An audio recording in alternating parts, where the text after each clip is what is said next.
So I guess today I'll go through the simple little mods you can do on your own.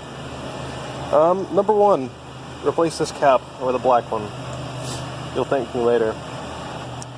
This is a lower pressure cap from a 240, and it will put a lot less pressure through your coolant system, so you won't blow out your heater core or your radiator or whatever else.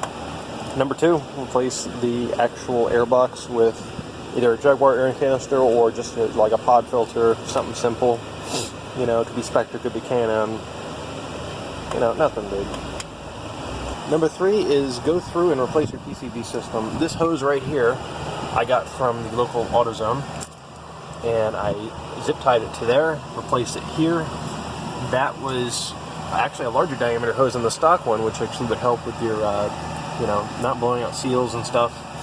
You know, not blowing oil out the cap. And replace, or not replace, but clean the PCV box thoroughly. That would definitely help. Number four would be replace this intake hose with something that is either new or if you can junkyard a nice rubber or silicone one, like this is a silicone one, go for it. Last but not least, replace your thermostat with 82 Celsius. You know, that's what I've done. It definitely does help, especially in the weather here. I really enjoy it. Car runs cooler, everybody's happier, AC's a little better. That's it, the top 5 things I guess you can do with your, you know, the top 5 easiest things you can do with your 740 once you've purchased it.